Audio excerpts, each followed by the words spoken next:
So, I'm a security guard at a hospital.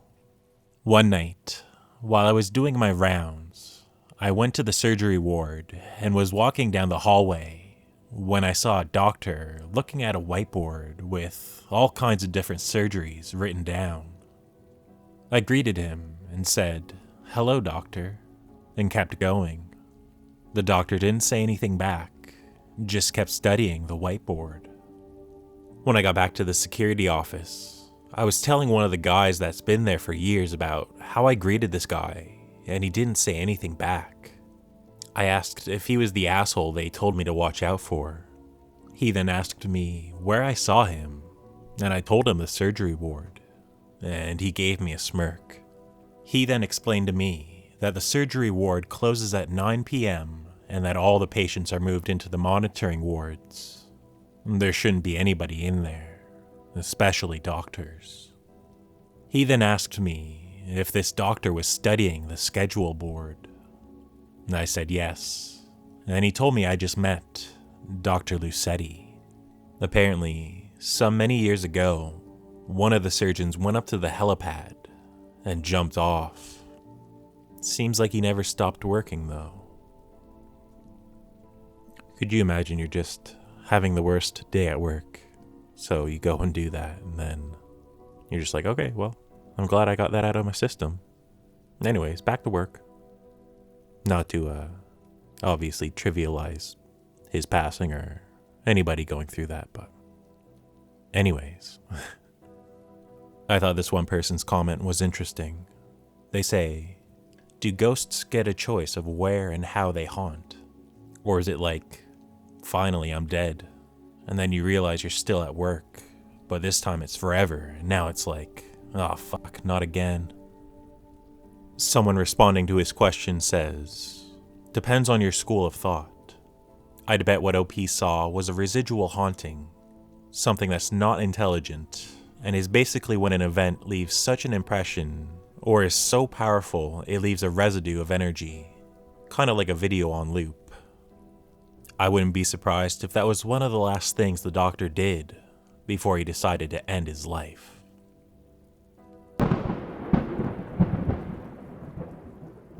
Okay, I got a couple more stories for you. Not gonna lie, I skipped over a couple gory ones and one really depressing one about cancer, but these ones are gonna be good. I will warn you though, I have to say mortuary a lot in this next one, and maybe the one after that, so you've been warned, because I'll probably mess it up.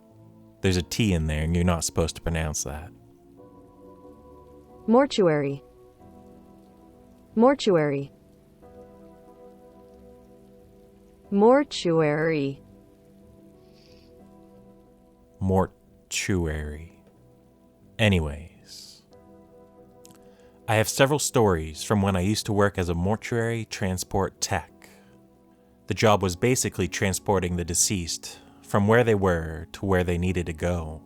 It turns out dead people can actually have a lot of appointments.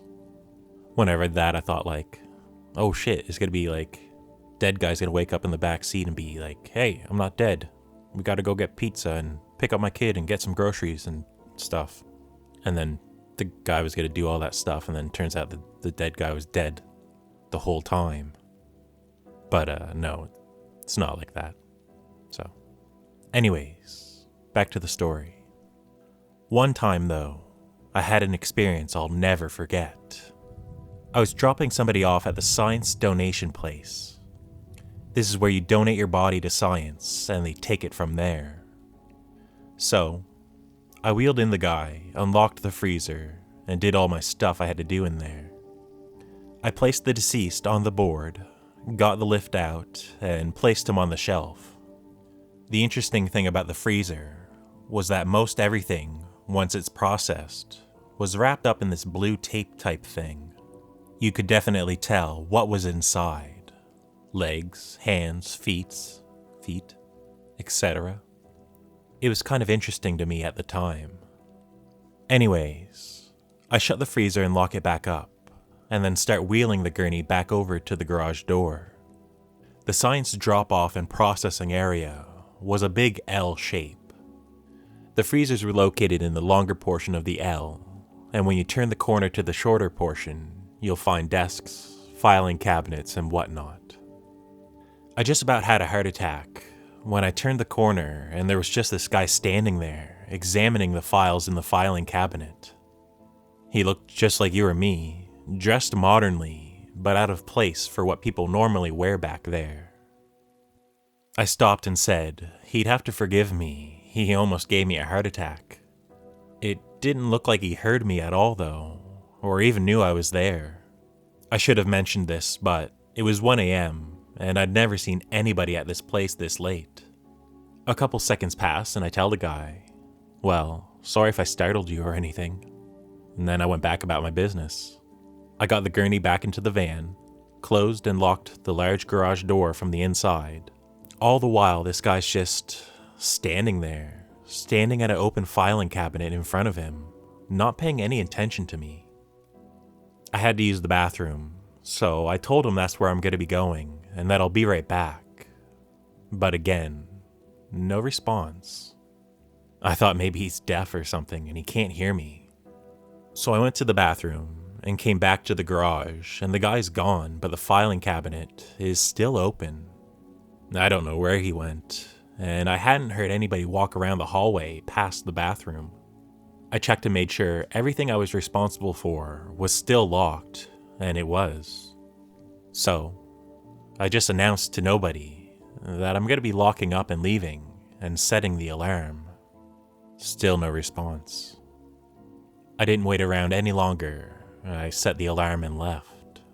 I'm not sure who he was, or is, or what happened, but it was definitely an odd experience, and one I still remember perfectly.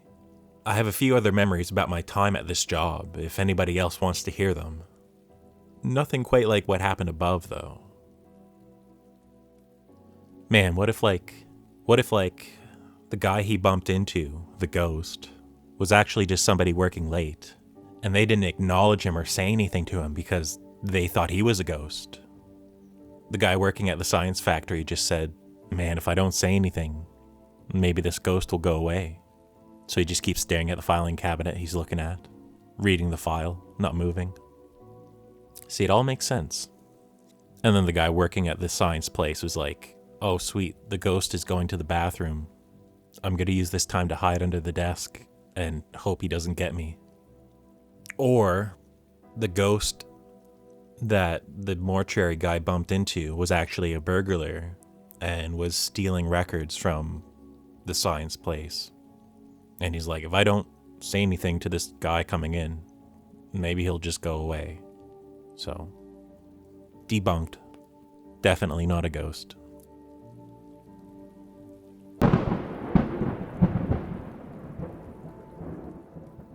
Okay, we have one more. This one starts out. I have a million that are more grotesque and gory than this one, but it stands out to me. I was once working in a mortuary. I was once working in a mortuary and had to go pick up a man from the medical examiner's office. When you do that, at least where I'm from, you get a receipt when they release the body to you. The receipt has all the personal belongings that are with the deceased. When I brought the man back to the office, I opened up the body bag just to make sure all the belongings were still there and double-checked the receipt. When I opened up the bag, I was stunned to find this dude looked almost exactly like me. He was my age, had similar tattoos in similar spots, had the same long hair I do. He even had the same style of jewelry I was wearing.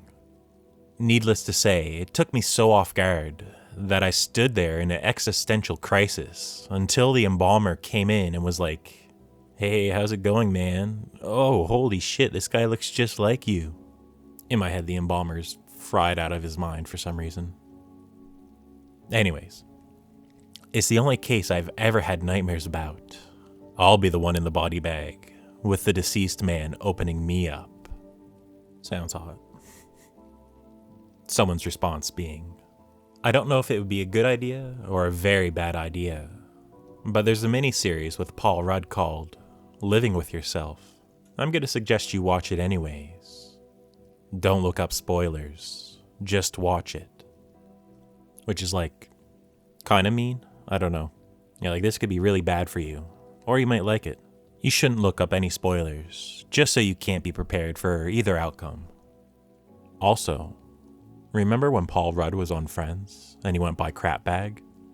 That's all I can think of when I see Paul Rudd in movies anymore is, oh, Crap Bag's playing Ant-Man again. Cool.